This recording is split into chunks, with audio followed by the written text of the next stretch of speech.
Bon alhamdulillah an bɛ Ala fo k'a barikada ka segin yɛrɛ labɛnbagaw minnu ye ni labɛn kɛ k'an wele an b'a dɔn u y'an bonya parce que maa min b'i dɔn k'i wele o y'i bonya an b'o foli d'u ma et puis u y'an bila u ye fɛn min fɔ an ye o y'an ka baara de ye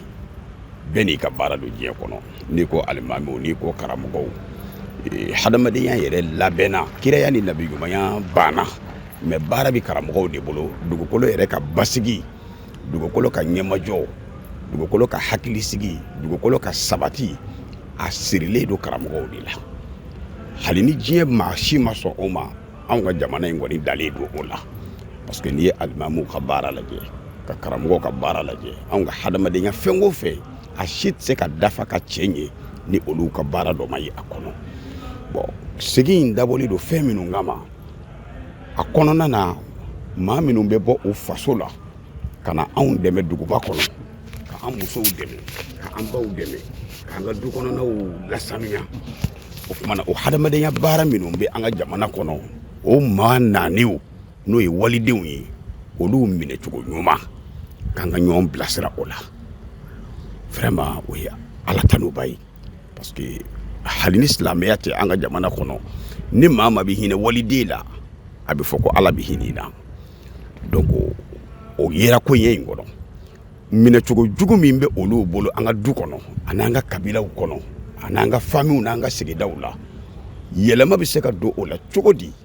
k'u minɛ i n'a fɔ an yɛrɛw denw k'u ladon i n'a fɔ an denw ka hinɛ u la ka laadiriyaw ka sara kɛcogo la an ka diinɛ da sera nin ma mais an ka hɔrɔnya yɛrɛ y'a fɔ yanni silamɛya ka na donc a kɔnɔna fɛnɛ na an bɛ jamana kɔnɔ waati min bɛ yen bi n'o ye kɛlɛ bɛ Mali fa caman na o kɔnɔna na maa caman y'a sigiyɔrɔ bila o réfugiés minnu bɛ yan olu fɛnɛ lahala bɛ ka kɛ sababu ye tiɲɛni caman bɛ ka ye o fɛnɛ kɔnɔ donc hinɛ bɛ se ka k'olu fɛnɛ na cogo di olu bɛ se ka kun maa tɔw la cogo di o fɛnɛ yɛrɛ segin in kɔnɔ a belebeleba dɔ fɛnɛ kɛra jumɛn ye jamana yɛrɛ bɛ lahalaya minnu kɔnɔ an yɛrɛw ni ɲɔgɔn cɛ an yɛrɛ ka hadamadenyaw nin bɛɛ dulonnen don parce que ni fɛn ma fɔ a ti dɔn bon an caman ye kalan kɛ tuma dɔ an ye kitabu de kala bulon kɔnɔ walima madarasa la walima an faw senkɔrɔ dɔw kɛra alimami ye dɔw kɛra wajulikɛla ye dɔw kɛra kalanden galana ye so kɔnɔ mais nin maaya taabolo dɔw bɛ yen n'i mana formation yɛrɛ kɛ minnu ye sa caman kɛ ka sigibaw k'a kama ka hakilina miiribaw sɔrɔ a kan ka recherche baw kɛ olu ni faamu dɔ bɔra n'a fɔra ko alimami ka t'i jɔ juma kelen ko k'o ɲɛfɔ ani ni sigi kɛbaa tɛ kɛ kelen ye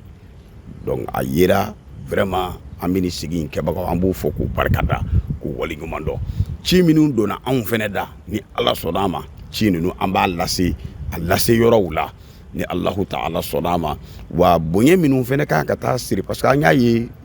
report mɔgɔ ninnu bonya b'o yɔrɔ parce que u ye fɛn fɛn ta u y'a bonya bɛɛ segin ka taa alimamiw ma kɛrɛnkɛrɛnya ma an ka imama donc fɛn o fɛn nana u tɛna senpaaranya si ta fo ni dɔnnibaw k'a ta ɲɔgɔn fɛ